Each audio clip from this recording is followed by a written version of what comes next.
Good morning, good afternoon, and good evening, everybody. Thank you for tuning in to another Supatease video. And with this one, we are likely to tilt many rogue mages, such as these unsuspecting poor souls. He's trying to CC me, dude. He doesn't know. He doesn't know, dude. He doesn't know. He doesn't know, bro. He doesn't know. And with that, this is going to be my Guardian Druid guide. So if you're interested in smashing the ladder and making a lot of rogue mage players really salty, and probably everybody else along the way, then this is the guide that you're going to want to pay attention to. We're going to be covering talents, we're going to be covering playstyle, so that you can take your own Build-A-Bear factory here and take it at home and kind of let it loose in the wild. So first of all, with Guardian Druid, you're going to want to be the Venthyr Covenant if you want to be getting as much damage out as I did in that recent clip. Just something to note out, but we'll first look at the talents. The talents I'm going to run through very quickly because they're pretty much all auto lock. Brambles auto lock, just extra damage during your bark skin, which is going to give you Incarnation, which is going to give you your 4-set bonus. Wild Charge, just the best mobility overall. You're not going to need renewal, and it's better than Tiger Dash. Resto Affinity, because you're going to want to get the extra healing with Ysera's gift towards yourself, as well as the ability to heal allies and assist others. One thing I actually haven't started to utilize enough is actually Ursul's Vortex from this, which could be really good for peeling for your allies. The other talents are just usually not picked, at least not with this build. Mighty Bash, pretty much always auto locked in. You're going to want to use these during your big Incarnation windows so that you can get massive burst damage off. And then you're going to be wanting to run Incarnation, so it's going to increase the duration of your Berserk, which is going to give you more uptime to keep ramping up your Ravenous Frenzy, which is really important for maxing out your damage. Next down the list is Survival of the Fittest, which I auto lock in. This is going to reduce the cooldown of your Bark Skin Survival Instincts. The Bark Skin is important because it's going to grant you CC immunity with the legendary that I'll cover in a second, as well as boost your damage on a much higher window. And then finally, one talent which I started to experiment more with was the Tooth and Claw. Your auto attacks are going to have a 20% chance to empower your next maul, stacking up to 2 times, which means 80% increased damage to that target, and they're also going to do less damage to you. And this build focuses on kind of spamming Mangle and then getting mauls out, and you'll see that when we get to the Conduits. Honor talents are pretty locked in as well. Sharpened Claws, this is just going to give you extra thrash damage after you've mauled.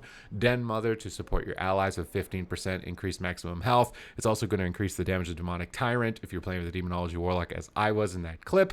And then Demoralizing Roar, which is going to reduce the damage of all enemies that you affect by it by 20%, which is nice. It's kind of just like a bark skin for your allies or for yourself. Nice to use preemptively on stuns and such.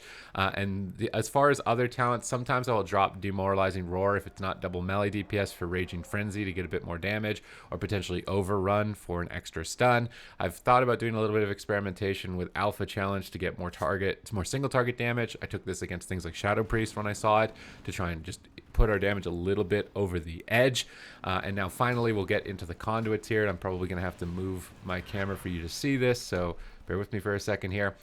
Conduits are very important that you get some here, because this is going to be basically where all of your damage is coming from. The first one is Thrill Seeker. This is just going to give you extra passive stats overall, but Ravenous Frenzy Conduit of Endless Thirst, which is now going to also increase your critical strike chance by 1.6%. So if you want to be getting these big fat 20k plus maul crits, this conduit's going to be what enables you to get to that stacking point.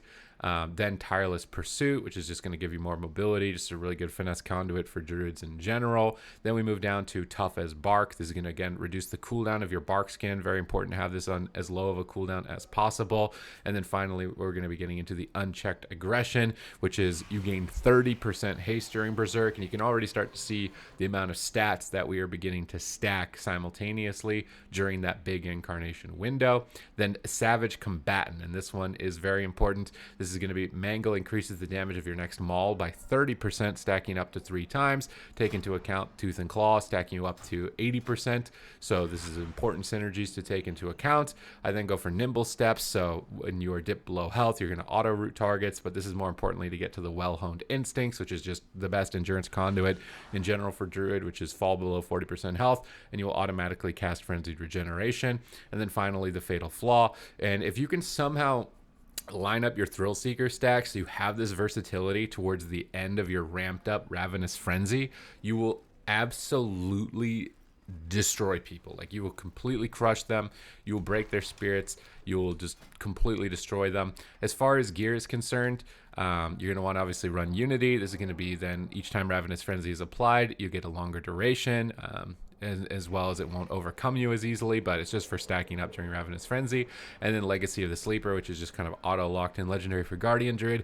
Incarnation will grant you 25% increased damage. Remember all those other modifiers we were talking about, and cause you to go immune to CC, which is another big part of the formula. As I make my way over the training dummies here, so we can kind of look at the rotation and what you're trying to accomplish, so that you can make sure that you're smashing your opponents. That's pretty much the gist of it for talents here. So if you want to take a second and look at them and screenshot them, and if you want to take a second and look at the conduits and screenshot them as well. I was contemplating running a Draven build. I'm not even max renown, and I was accomplishing that on this. I literally just picked up the Covenant, so if you're wondering if you can't just pick this up or not, you definitely can. I was considering running Draven for extra damage reduction against some teams. We were able to beat Outlaw Rogues. We were able to beat Hunters in the 2v2 bracket as Guardian Demo Warlock. So this comp definitely has potential. The class in general has potential. I just wanted to bring it to your attention in case you were interested in trying something new. And I mostly enjoy just bringing tears and agony to rogue mages. So that is going to be the main objective of this build. So when we get onto the training dummies here, you've got a couple of options for DPS rotations. First of all, you're going to want to get your Thrash stacked up to maximum. Just generate rage. You can see I'm getting stacks of this Savage Combatant to increase my maul damage, and then I can dump those stacks. Once I've got 3 stacks of these, you've got 2 options. You can send a mini go, which is you're going to bark skin, and then you're going to spam mangle as many times as you can, and then empower your maul, and just keep spamming mangle as many times as you can to empower your maul. That's kind of your baby go. This will activate your 4-step bonus, which is just kind of extra AoE damage here, and because it's when you bark skin, you'll get berserk for 4 seconds, so just important to note that. But you will also go immune to CC with this activated one. So if you're fighting teams and you think they're about to crowd control you, you can bark skin to immune yourself to that crowd control, and then amplify your damage and turn it around on your enemies. So it's multi-purpose. You're going to want to think about it more than that. The next one that you're going to want to do, and this is the Omega damage, this is the important part of the rotation that you're going to want to make sure that you're doing right, is you will Incarnation and Ravenous Frenzy. You can make a macro to use them at the same time once you've got everything dotted up.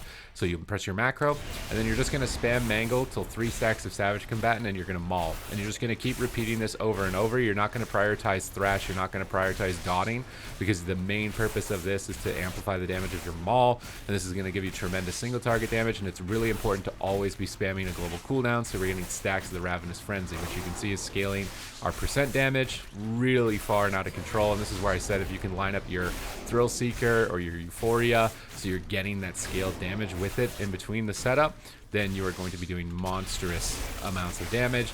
You can use the bark skin to also reset your Thrash stacks up to 3, because during Incarn you can spam Thrash with no cooldown. And then other than that, just basic things like stun the target while you're DPSing them, Demo Roar when you think people are in trouble, make sure you're landing your kick, and you can use Cyclone to heal your allies, Survival Instincts to prevent damaging yourself, obviously, Frenzied Regen to recover, and you can support with Rejuve, Swift Mend, and Regrowth.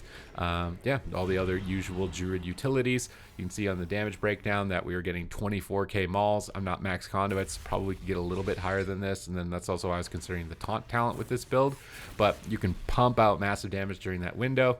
You're going to note that your Incarn is not going to line up with your Ravenous Frenzy, but you're going to want to wait. It's kind of counterintuitive that this legendary makes it 30 seconds faster, because you're going to hold it. Sometimes you'll Incarn just for survivability, because it gives you extra tankiness when you have it up, but I would generally say you want to save it and use it at the same time as your Ravenous Frenzy.